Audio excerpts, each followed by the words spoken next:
Casey Dimon here, TaxSaleAcademy.com. Thank you so much for joining me on today's live stream. I am so excited to have you on this live stream so we can discuss the best types of properties for new tax sale investors, right? So you've learned the process, you have a little bit of capital, you learn how to do the research, but what exactly are the best types of properties for you as a tax sale investor, right? When you go to a tax sale, at some point, you're going to see lots of vacant land. You're going to see single family homes. You're going to see multifamily properties. You're going to see restaurants, retail properties, commercial properties, acreage tracts. I've seen things such as schools, lighthouses, nursing homes, islands, hospitals, all sorts of other crazy and weird, unusual stuff, right? But yeah, they do pop up from time to time at tax sale auctions. But which is the best for the beginners, for the new investor who really has never purchased a tax sale property? Which type of property is the best? Now, if you've ever watched like HGTV and the flipping shows, you've probably seen like these completely dilapidated, falling down homes that they'll go into, they'll remodel it into a showpiece, they'll have all these pictures and all these open houses and stuff, then they'll sell the property and they'll make loads and loads of money. It sounds like a lot of fun, it looks cool on television, right? Well, maybe not for the beginner. For the beginner, you probably don't want to do that dilapidated home. You need to really take a strong look at your skill set to determine which type of properties that you should start off with. Now, you don't have to be an expert investor or an expert builder or anything like that, but you might already have a skill that's related to tax sale investing or construction that really could help you out. And those skill sets can really help you determine which type of first property you should invest in. Now, if you have no real estate experience whatsoever or no construction experience, then guess what? You probably don't want to buy like a 200-acre tract of land where you're going to subdivide it and build, dozens of spec homes everywhere. It just doesn't make a whole lot of sense, right? You have to kind of play to your skill set. So there's kind of two different property types that I recommend for brand new tax sale investors. And they're really based on your skill set. Now, they might not be all that exciting to you, but the deal is they're going to be safe investments when you get started. Now, if you have absolutely no experience when it comes to construction or remodels, including like maybe even an addition you put onto your house or like overseeing a swimming pool construction or something like that you put into your house, like that's a little bit of experience and that can definitely be helpful. But if you have absolutely none of that experience, the best property for you is probably going to be some sort of vacant property. Preferably, this will be like a vacant lot with some sort of construction activity in the general vicinity. Now, I'm not talking like a 50-acre tract or like 37 lots combined or anything unusual like that. I'm talking about the standard lot in your specific area that you're investing in. It could be like a tenth of an acre, maybe a quarter acre, maybe even like a half acre, depending on whatever's typical in your area. These types of properties are usually much cheaper to get into and out of than some of the other properties. You'll also be able to pick up these properties a lot cheaper than like a home in a comparable area. Obviously, they're going to be a lot cheaper than homes, right? They'll also usually be much easier properties to manage. Now, obviously, there's many things you have to look into before you purchase these properties when you're doing the research, sections of your business. And this is not a research type video, but obviously there's still a lot of things that you have to look into. But that list is certainly going to be a lot shorter than some sort of structure, right?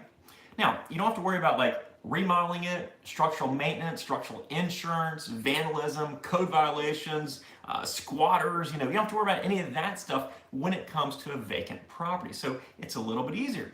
It'll also make for a much easier purchase for you throughout the life of the investment.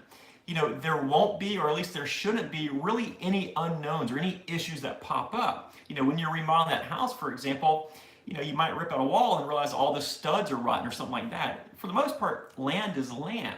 Now, with that said, the dollar-on-dollar return is not going to be as good as a home. It's just not the same. You're not really comparing apples to apples here, right? In fact, it usually take a few vacant land transactions or lot transactions to make up for the profit that you would have in just one structural type transaction. But again, it's going to be okay because in addition to it also being a much easier investment to manage and to get in and get out of, it'll also allow you to learn as you go, and it's really something that you can start building your business off of. It's a great foundation to start your business with, and it's great experience. Now, that brings me to the second option. If you have a little bit more experience, then you can begin with something a little bit more challenging. Maybe you have a little bit of real estate experience in the background. Maybe you have some construction experience in your background. In that case, you can either start with a vacant lot like I just discussed, or maybe a single family home that needs just minor improvements.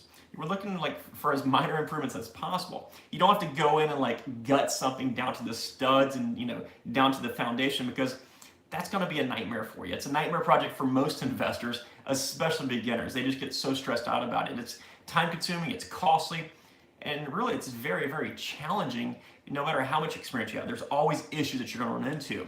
What I'm talking about here, I'm talking about a piece of property that is in decent condition, but it needs a few things, like maybe carpet and paint, some other small repairs.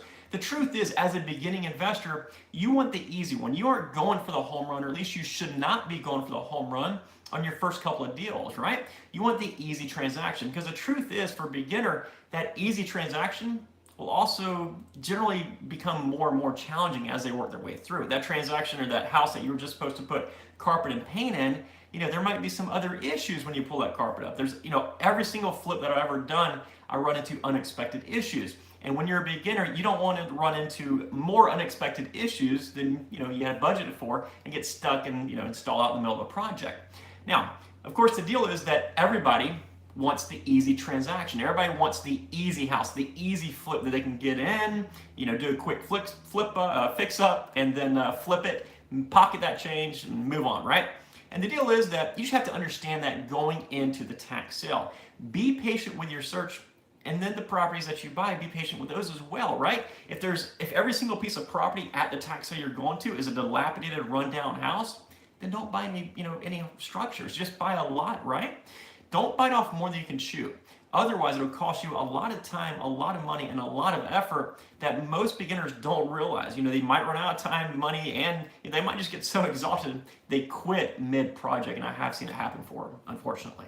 So as a new investor, my suggestions are either the simple vacant lot or the simple single-family home. You can obviously buy anything that you please. If you have the money for it, you can go to the auction and you can buy a school if you think that you can make money off of it. But from my experience, both of these are very safe stepping stones towards seeing long-term success in your business. So I really hope you've enjoyed today's live stream. As always, if you're finding our free training useful in your business, be sure to subscribe to our channel and also like this video to let me know that you're finding it useful and helpful. And if you're enjoying these free trainings, you'd really love the advanced and detailed trainings that we have at the Tax Law Academy. The website is taxlawacademy.com. Again, it's taxlawacademy.com. Hey, have a great day, folks. Thanks so much for tuning in. Take care. Bye-bye.